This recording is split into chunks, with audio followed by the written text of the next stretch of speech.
Newest patch 7 is a great time to get back into Baldurs Gate 3. And to have a great time in the game, you need great build. I got tons of builds on my channel, but lately they are pretty complicated, so I decided to make insanely powerful builds, which is insanely easy to take and play. You don't need to overthink stuff when you're making powerful party. Just right combination of classes and abilities which synergize well together. I will show you everything from leveling to the best items. And for the first build, we will start with Fighter class. And this can be your companion, this can be your main character, because today I will give you party builds that can fulfill full 4 party slots.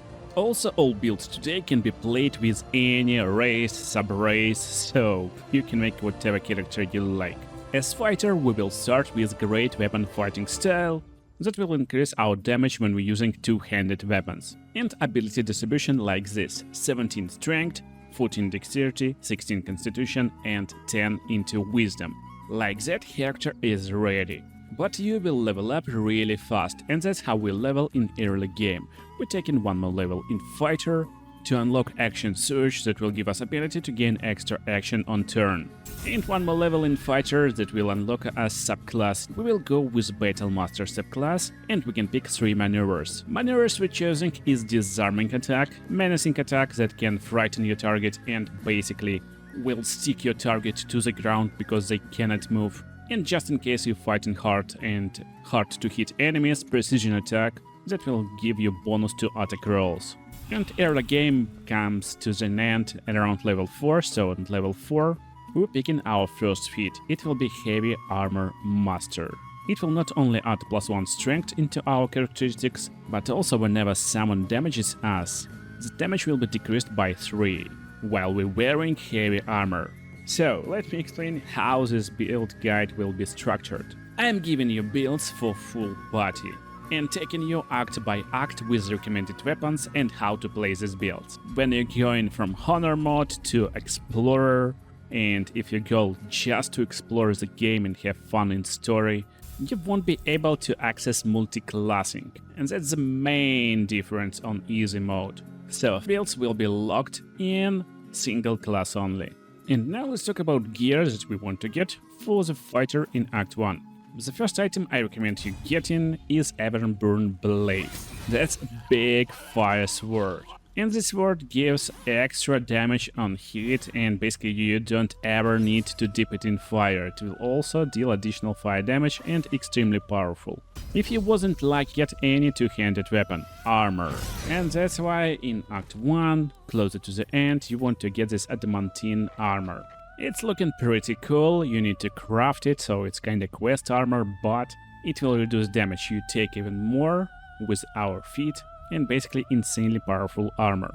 And the main idea of this first build is to be extremely simple and useful at the same time. So you don't need to make any hard decisions, you can just go and attack your enemies. As you can see, our maximum damage right now up to 24. And that's more than enough to destroy most enemies in Act 1 even by yourself. But you can easily increase your damage output just by using your superiority dice. Superiority dice will restore on short rest, which you want to take after every fight to restore your resources basically and health. And you can use them to use and deal menacing attack damage, which will add additional 1d8 slashing damage to our damage and possibly frighten our target. We can disarm our targets, we can use precision attack, and this uses no action or bonus action and gives us additional chance to hit, which will increase up to 95%. And yeah, I'm showing this right now with health from Tactician difficulty, but if you're playing on Explorer, your enemies will have just 12 health right now, and you can easily one-shot them. Oh my goodness. And never forget, Action Surge recharges on short rest too, so you can use it to gain bonus action and attack 2 times in one single turn. That's a big deal. For second build, I will pick Astarion, but I will respect him of course, since we want to change our starting abilities. And yeah, you can play this class as main class also, so it will be Rogue with 10 strength, so we don't have any penalty on jumping, 16 dexterity for high chances to hit and damage and initiative rolls, constitution to live long and have more health, We don't need intelligence, 14 wisdom for saving throws, and 10 charisma. On second level, you guessed it right, we pick in the same class again and again. It will be Rogue, that will unlock bonus action dashes and other actions. And on third level, we're picking our subclass, and instead of going with Arcane Trickster, we're going with Thief subclass that will unlock fast hands, additional bonus action. And on level 4 we get Feet, and it will be simple Dexterity +2. Rogue got a clear role in our party. He needs to unlock some doors and other stuff, disable traps, and do some dirty work when stealing something. And to make these things done easier, you need Smuggler Ring. It's easy to find even without fights, and this will give you a bonus to your sleight of hands, which is stealing, and also disarming traps, but at the same time you will have bonus to your stealth abilities, so you can go behind enemy backs and maybe sneak in without being noticed. Another weapon that we are looking for in Act 1 is Hunting Short Bow. You will have advantage against monstrosity type enemies, and advantage is really important for Rogue. It have weapon enchantment, so you get more damage and more chances to hit, but also ability to cast Hunter's Mark, which will give you extra damage on hit, and that's great weapon for starting Rogue. So as Rogue, of course, you want to pickpocket enemies from time to time, and all you need to do is to be in sneaky mode. Basically, you can use Cunning Action Hide or just normal hide, sneak behind, use pickpocket, and you can roll for this stuff and basically steal it insanely easy. So now you don't have this arrow. Most important stuff when playing Rogue is to understand how to use your sneak attack and how to trigger it. Basically, you will deal extra damage when you have advantage or when a ally is nearby of target, and you will always have advantage when using Cunning Action Hide before attacking. That's why Thief Rogue got 2 bonus actions, so you can easily go with Cunning Action Hide every turn and dash to change your positions. The damage is pretty good, so as you can see, you're shooting your normal arrow, which is doing like 10 damage and then extra damage. If you start in fight with Rogue, enemies will be surprised and you will have extra turn on them. But if you want to utilize playing as Rogue, you want to know how to use and abuse basically these 2 cunning actions. So after using your action to attack, you lost your attack basically, and you need to do some sneaky stuff. On PC you can press Shift and see this red areas, it's areas of enemy sight, but what you're looking for is basically staying outside of this area. So if you start in turn in the red area, just use dash as bonus action and get out of sight. When you just got out of sight, you can use your Cunning Action Hide and you will see this silhouette basically of you. That's why you need to utilize your movement speed and get behind the cover. So for example, I will hide myself behind this door, behind this wall in the bush. We end in our turn, and enemies will fight versus our friends right now, but they will totally miss where is our character, so we can attack with advantage on the next turn really easy. So you want to be mobile with your Rogue and basically attack every turn as much as possible by moving and using hide action. In big fight it will look like this. Enemies fight with your friends, and you're probably in their line of sight, so you're just using your Cunning Action dash to get away a little bit just out of sight. And now as you can see, we're attacking without advantage, that's why you want to use hide on the next action. And now when you will attack with advantage, and this will trigger sneak attack. On critical hit it's a lot of extra damage. But most of the time you will just steal stuff with this character, because the main damage dealer will be another character, of course. I will use Lae'zel for now, but I recommend sticking with Gale. Our main damaging class will be Sorcerer. Sorcerer will stay behind and deal incredible damage. As Sorcerer we're going with Ray of Frost cantrip, Shocking Grasp for melee damaging, Light, some utility stuff, you will need it from time to time, and Minor Illusion. If you want and know how to use it, it's completely broken. Then for our spells, we're going with Enhanced Sleep. It's great exploration stuff and it will help you a lot when you don't know how to get on some high places, you know, roofs and other really hard to get places for your party. And Magic Missile, it's just incredibly overpowered spell. Subclass will be Draconic Bloodline, we're picking it from level 1, and we will get extra hit points for each level and also more armor when we're not wearing armor, and we won't. For Dragon Ancestor, we're going with White Cold, a Dragon Ancestry that will unlock Armor of Agathos for extra health and ability to retaliate damage. And ability goes as follows: we don't need any strength, 16 dexterity, 15 constitution, 17 charisma. Charisma is main spellcasting ability for sorcerers, that's why we're going in with it. Sorcerer is very good starting class, and also this enhanced sleep stuff basically gives you ability to jump, as I told you, on stuff like this. But most importantly, we get this ability not to rely on armor. So for example, when we attack this enemy, ourselves, basically, we can do from 0 to 6 damage 50% of the time. But Magic Missile hits 100% of the time, so that's incredibly overpowered spell. That's how we level early levels of this mage. Basically, each level we can pick one more spell, and on second level we're going with Feather Fall. That's another exploration stuff that will give immunity from falling damage, Meta Magic Extended, and Twin Spell. Extended will extend periods of other spells, and Twin Spell will give us ability to target 2 targets instead of 1. Level 3, one more Meta Magic, it will be Quicken Spell for ability to cast with bonus action, and also we unlock some spells.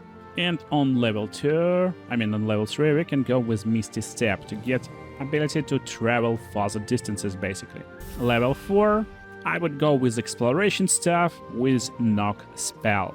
Ability to unlock anything, basically any door that is otherwise locked. It's very useful for exploration and not being stuck somewhere when you can't unlock some puzzles.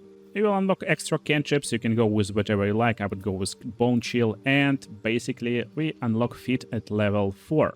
This feat will be +1 into Charisma to round up to 18 and +1 into Constitution for more health, and again rounding up to 16. As mage, you won't be able to use some good armors, and that's why we basically throw away our Githyanki armor right now. But look at our AC, it's not that lower than without armor. We got 16 AC right now, so 18 with a shield, and that's why Draconic Bloodline Sorcerer is so good. Basically, you got really high AC even without anything, and high health. For items in Act 1, you're looking for Morning Frost. It's incredibly powerful, very rare quality stuff for mages. When you're dealing cold damage, you will deal additional cold damage, and you will have ability to chill your targets, which is basically ability to make them vulnerable to cold damage, and they will take double damage from cold spells. While you can use any boots in any builds, Hoarfrost boots is really nice addition for this character, because you won't be able to fall prone on ice. So why this sorcerer is so powerful? First of all, of course, my favorite, Feather Fall and Enhanced Sleep. Basically gives you ability to jump for longer distances and be in the places where you otherwise should not be. If you cast it before the fight, it won't take you any spell slots, because it's ritual spells. And now, even when you're in an unlucky situation in a fight, and basically you may be like being fall off from the cliff, you won't take any damage. If you don't want to use your spell slots, you can use your cantrip. Rare Frost is very powerful stuff, it's 1d8 but extra 1 damage, and also it can make your enemies chilled in case you're lucky. And chilled enemies will take double damage from cold spells, which is Rare Frost is. So double damage is a lot more crazier. And you will destroy enemies even faster most of the time. But if you don't want to make rolls and like have 25% chance to miss your target, you always can use Magic Missile. That's basically your spell for the first half of the game. It's 100% chance to hit, and you can split damage between multiple enemies, so if enemy at 1 health, you just press 1 time at him and launch other missiles at another target, and you don't even need to have line of sight. As you can see, it travels how it wants and always hits its targets. From the White Dragon Ancestor you will get Armor of Agathos, which is also a really cool spell. You can upcast it to higher slots and have more extra health. So your mage will be maybe one of the tankiest characters in your party. And if enemy attacks your mage, he will take extra damage, if they hit of course. This sorcerer is so powerful, and we will make a real Ice Queen from it. But now let's jump to last member of our party. It will be Cleric. And yeah, we will be using Shadow of Heart for this role, of course. But again, we want to respec her. Instead of Trickster Cleric, we're going with Cleric of Life Domain. So Life Domain Cleric will have always prepared spells that gives you ability to heal your teammates and party members, and you always will heal them more. So even if you're having any troubles in the game on easy difficulty, you won't have them now with this extra powerful cleric, especially with the right items and levels. For cantrips, we're going with Guidance, that will give you bonus to checks in dialogues, Light, and Thaumaturgy. Light is utility stuff, Thaumaturgy for another checks in dialogues, which consists of intimidation and performance. Cleric always knows all spells, so you don't need to learn them, but you need to prepare them before the fight. And for abilities, we want to have 12 strength, because from time to time you want to hit with your mace, 14 dexterity for some armor class, 15 constitution with +1 bonus, but we stick with 15 total, and no intelligence with 16 wisdom, which is main spellcasting for clerics, and also 10 charisma. So we will have ability to prepare 4 spells from the start, and this will be Guiding Bolt, your main attacking spell that will inflict a large amount of damage. For melee range, we will go with Inflict Wounds, and also you want to prepare Healing Word. It's bonus action spell, and you want to heal your teammates when they downed. So when they lying on the floor, instead of going in and helping them with your hands, you can use Healing Word or any other potions and lotions. That's basically all spells you need, but you can have something like command spell also ready, just in case you want to have some fun. Leveling for Cleric is especially easy, you don't need to do anything, basically just level up until you hit level 4. And on level 4 we will unlock extra cantrip, you can pick any cantrip you like and then get your feat. And this feat will be Resilient Constitution. So this will add +1 into our constitution, it will round it up and give us proficiency in the saving throws. This means we will have better time at keeping our concentration, and this will be useful later on in the game. Also, at these levels you will unlock extra spells, and what you're looking for from the spells from level 2, basically you can pick and get and use any spells you like. Strong ones will be Spiritual Weapon, as bonus action you can summon basically axe in a fight, but most of the time you don't need it, so basically you can use any like supportive spells that you probably need on exploration, like Enhance Ability, maybe Hold Person for the fights, it's a fun spell, but all you need is always learned for this type of cleric. And before the fight you want to cast Aid as high level as possible. Right now it's level 2 spell, but you can upcast it later, and this will give extra health for your party. On easiest difficulty you will have 40 health on most of your characters versus like 10 health on your enemies, while you can unleash up to 20 damage easy, so this will be not a problem at all. And the main items for Cleric in this area of the game will be Whispering Promise. Whenever you heal a creature, the creature will gain bonus to attack rolls and saving throws. That's basically completely free bless when you're healing your allies, and that's insanely powerful stuff. At the same time, you want to look for Luminous Armor. It's medium armor, and whenever we deal in radiant damage, and most of our damage will be radiant no matter what, we will inflict debuff for our enemies and they will most likely miss us. That's not only incredibly beautiful armor, but also incredibly powerful. That's why you will definitely like it. This is definitely a great party. But how we level in the mid-game? So let's finish our fighter first. Since builds are already easy, we just go forward until extremely late game. Level 5 gives us extra attack, level 6 additional feat only for fighter, and right now we want to pick Great Weapon Master. That will give us ability to do extra damage, sacrificing our chances to hit, but that's not a problem since we got superiority dice to counter this. And damage bonus is insane, so we can one-shot bosses on easy difficulty easy. Level 7 extra maneuvers, and honestly we get everything we need. So all we can get is pushing attack to push enemies off cliffs, and that's it, just pick whatever you like, you won't use them. Level 8 gives extra feat, and while we can get ability improvement and +2 into strength, I recommend getting Sentinel at this point of the game, and I will show you this party in action just in a second. Level 9, nothing to pick. Level 10, more maneuvers, but we don't care. What we care is extra superiority dice power. It will be 1d10 right now, so that's cool to reach level 10. On level 11, fighters will get improved extra attack for 2 additional attacks per action, which gives you ability to basically hit 6 times with 2 actions with action surge. And level 10, last feat, and this will be ability improvement plus 2 into strength. Now about items. So, items you're looking for this fighter in Act 2 is Halberd of Vigilance. You still will be using heavy armor, but Halberd of Vigilance is the weapon that will increase your overall damage.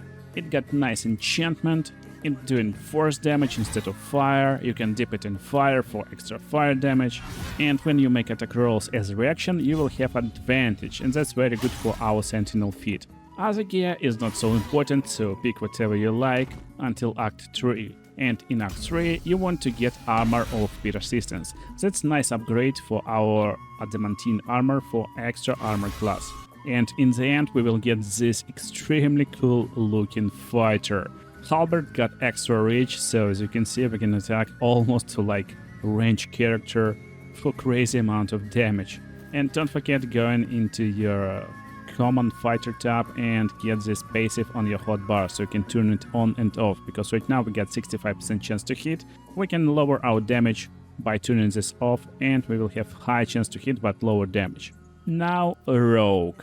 Again, as while playing as Rogue, you just level up. You don't need to make any choices, you just level up, and that's why Rogue is really good for exploration and easy difficulty, but it doesn't mean he is not really powerful. Still, on level 8 you will get your feat, and this will be ability improvement Dexterity to max out your dex. Some cool actions at level 9, like Supreme Sneak, and on level 10 you will unlock extra feat as Rogue. This feat should be lucky for this playthrough. So, lucky feat is pretty fun. You can spend luck point to gain advantage on your next ability check, just in case, or on your next attack roll or saving throw, so it will be almost impossible to hit you with the spells when you get this advantage, and why not to have it. Then you just finish up with a Rogue until level 12 for last feat, and this feat can be any feat. Alert is fun, but for easy difficulties you don't need this feat, so I would go with just tough feat for extra health. And that's items we're looking for on our playthrough. Basically, we will be using this Rogue as a range character, but still, Knife of Undermountain King that you will find in Act 2 is really usable, and this will reduce numbers that you need to roll for critical hit, and when you crit with your sneak attack, it's a lot of damage, and you don't need to attack with this dagger, so you can attack with the bow, and this will apply to your bow attacks too. But even in melee range, this knife, which is actually short sword, get really nice damage, so it's pretty good weapon. You're looking for some nice light armor as Rogue, but basically we're not sticking with any items. I give in like small recommendations how to become powerful. That's why you're looking for good bow in Act 3 to change your early game bow, and this will be Death Shot. The bow that will reduce the number you need to roll for critical hit even more, and you can find more items like this for extra powerful critical hit reduction. And you will have more chances to hit with this bow, so that's a great stuff. And just like that we got our range, damage, dealer and explorer of traps. But what about our mage? As sorcerer, you know we're building strong and extra powerful ice sorcerer. That's why you're basically chilling until the mid-game. So at level 5 there's not a lot of ice spells. You can use ice knife, but that's not very cool. So I would stick with some exploration stuff and basically one of the most powerful spells in the game before Honor Mod. Honor Mod, the spell is nerfed, but on easy, medium and tactician difficulty it's great. Haste gives you ability to make 2 actions instead of 1, and that's crazy. Level 6, Counterspell is a great pick. As a reaction you can block enemy spells, and that's completely broken. Level 7, that's where you unlock your bread and butter Ice Storm spell. It will be in Act 2, and that's completely extremely powerful stuff that's doing 46 cold damage, and when you attack with it on vulnerable targets, it will melt bosses. Level 8, that's the time to pick Daylight finally for like later stages of the game, and let's talk about our feat at level 8. It will be completely simple, Charisma plus 2 to max out Charisma right now. Level 9, our most powerful 8d8 cold damage Cone of Cold spell, just pick it. And now at level 10 you can just have fun and, you know, get something like Hold Monster, Hold Person if you haven't picked already, or just some exploration and fun stuff you haven't picked yet. So honestly, you don't need any spells from level 5, so you can just pick any. You will get more meta magic, but you don't need a lot of them, so you can go with subtle spell, and you don't care about cantrips. Level 11, that's where you unlock level 6 spells. And here is the most broken spell in the game. Just in case you're in danger, just use Globe of Invulnerability. And last but not least, level 12, it will be ability improvement, Constitution +2. Easy like that. And any spell you like. For this mage, the most important act will be Act 2. And you're looking for Snow Burst Ring. That will create icy surface for your enemies when you're hitting with ice spells. This will make them completely unusable and basically make them land on the floor half of the time, while you're looking for potent rope. And yeah, that's basically the builds for good playthrough, because to get this best in slot rope, you need to play as a good character most of the time and help your allies in early game and be basically a nice guy. Your cantrips will deal additional damage to your charisma modifier, equal to your charisma modifier of course, and this will basically make you completely broken, because basic cantrip will deal up to 30 damage and it can be doubled when enemies is vulnerable. And also in Act 2 you're looking for Cold Brim Hat. It's an optional stuff, but it's pretty nice hat that will give you ability to inflict more debuffs to your enemies. And in Act 3 you can change it for Burst Right, that will give you more charisma up to 22, which will you have. And this mage will be insanely powerful for your party, so you just need to keep your party alive with our Cleric. Again, Cleric don't need to prepare anything, but he will become completely broken from level 5, thanks to Spirit Guardians, that he will cast with Radiant damage type, not Necrotic, and he will just run around, deal Necrotic and Radiant damage, most of the time Radiant of course. This will debuff your enemies thanks to our armor, and basically this is completely broken character that will heal and help your party a lot. So as Cleric you don't need to make any choices, you just level up and you will heal better and better with each level you progress. From level 8 you want to pick Fit, and this will be simple and effective Wisdom +2, so we don't and not overcomplicating anything here. Just leveling our Cleric up to level 12 and getting our Wisdom up to 20 on latest levels, so we can use our spells most effectively. So how this party works? Basically it's incredibly simple and straightforward. Your fighter will go in, and as you can see, fighter got really nice range. What you want to utilize in mid-game is your Sentinel Feat. So when you hit a creature with opportunity attack, it can't move. And it looks incredibly simple. Someone goes to your party members, and you just run away to provoke opportunity attack, so enemy will miss, and you can activate your Sentinel to attack them off your turn. When someone tries to use opportunity attack on your rogue, you can use your Lucky Feat to basically avoid these attacks, get away, and shoot with your critical strikes. Make sure your fighter is nearby, so this will trigger sneak attack even if you're not trying to sneak. As fighter you can make 3 attacks with 1 action, and therefore with your action surge you can make 6 attacks in one single first turn, with insane amount of damage. These 2 guys alone can do insane amounts of physical damage. But in case you need some magic, you got 2 options. So first one is your awesome mage, of course, our sorcerer. So from the mid game you want to cast haste in a fight, and this will give you 2 actions. With meta magic quicken spell you can cast your spells with a bonus action instead. So from the second turn with this mage you can make basically 3 magics in one turn. And magics like Ice Storm, for example, yeah, you got only 4 spells, like 3 spell slots of level 4, so make sure to keep your spells and don't waste all of them in one single fight if you don't want to use long rests between each, but still, stuff like Ice Storm can do like insane amount of damage while also making area unviable for your enemies. As you can see, there will be a lot of ice and enemies can be prone on it. Draconic sorcerers will be able to fly at this point of the game, so you don't need to care about distances and basically layout of the map, and basic cantrips will basically destroy enemies. Most importantly, while you're in danger, don't forget to use Globe of Invulnerability. You will need to concentrate on this spell, so make sure you're not concentrating on other spells, but still, this is insanely powerful stuff. You're just making the globe, and everyone in this globe will be invulnerable to damage. And what's about our Cleric? Cleric is insane. You can use a lot of cool stuff as Cleric, but most importantly, before the fight, try to use Hero's Feast for extra health and upcast it 8 for even more health. This will give you like crazy amount of extra health, but your main and most important spell is Spirit Guardians. You will upcast it most of the time, and for example, level 5 Spirit Guardians can do up to 40 damage, and basically you just run around. They will circle around you, you will come to enemies, and they will be destroyed.